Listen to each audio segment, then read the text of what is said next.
talk about lineage and tradition and honor the pieces of touch that are so powerful. And then I want to talk about power. Like, nobody actually in my life does what I say. Like, those two certainly don't, and the other three, I have 5 children, no one does what I say at all. But like, I walk into a room of 60 people and I say, raise your right hand. 60 people raise their right hand. I mean, that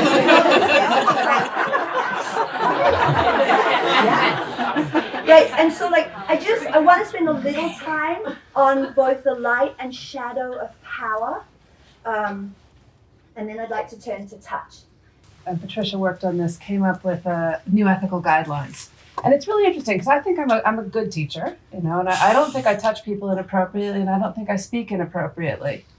Yet I am who I am, and I am my age and my background and my method of expressing myself in the world. And I read this document and I kept reacting to it thinking, ooh, oh yeah, ooh, I do that.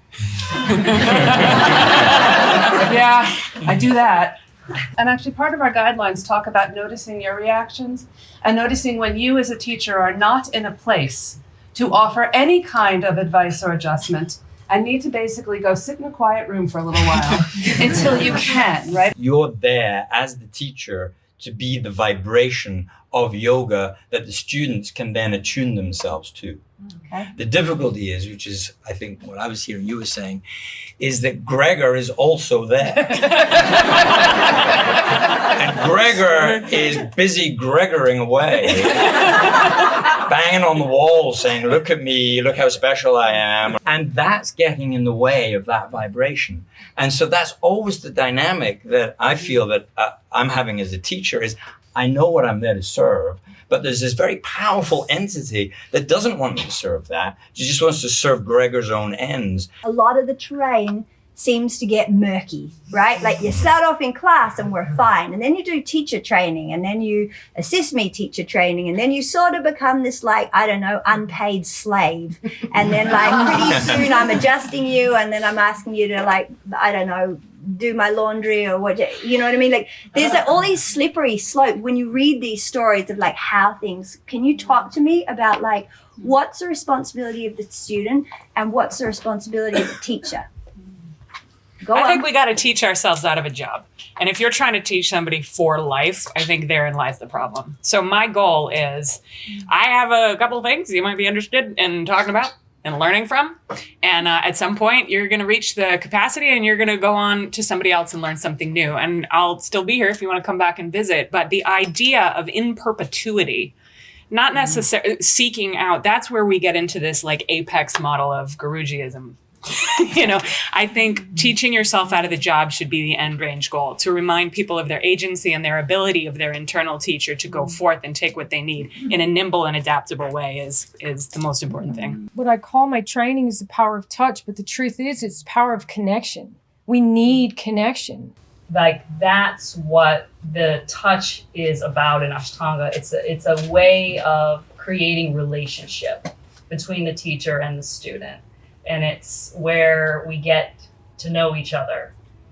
And so there's so little talking, like in an Ashtanga room, it's the student has sort of taken on the practice so that they know what to do. Because there's so little talking, it's the touch, it circumvents the mind. And I think we spend so much of our days living above the neck. You'll notice I'm there early to every single class that I'm there for, and it's to create relationship with my students. It's to be there to ask questions. It's to be there if people want to do things. You don't have to be traumatized to not want to be touched. Some days we're just having some bad days and you're like, can I just be here? I mean, I know my first teachers, I thought they walked on water.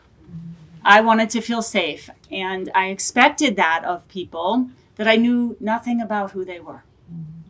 And it was part of my growth to wake up really quickly.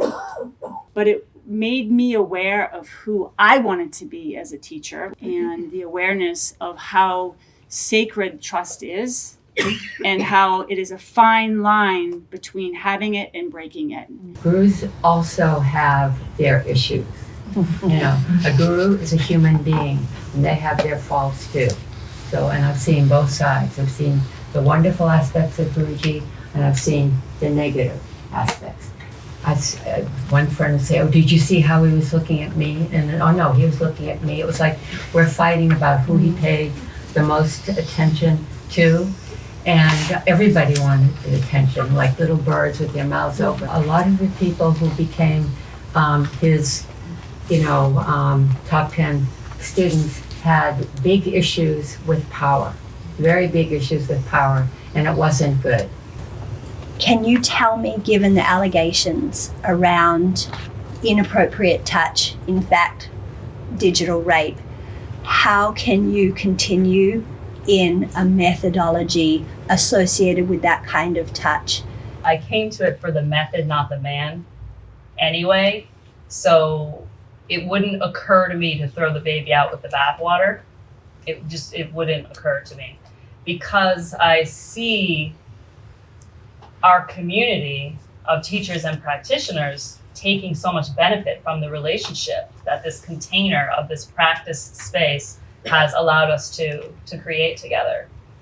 We can be more apologists for Lineage in a way that feels that makes me a little bit uncomfortable, because I certainly on this panel have probably been practicing the least and teaching for the shortest amount of time. So in some ways, I have the least right to speak. And therein is the problem.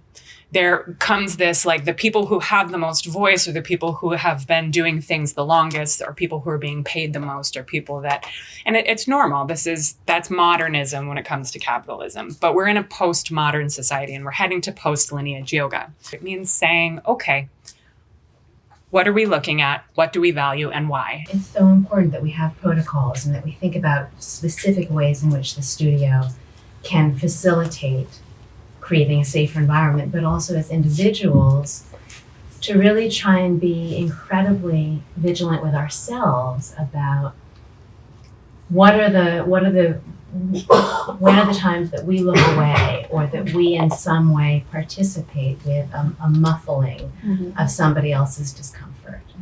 And that's much more vague and amorphous and harder to pin down, but just to say that I feel like as practitioners, we all have that responsibility, both as students and as teachers, to add to the community by bringing our best selves forward and not looking the other way.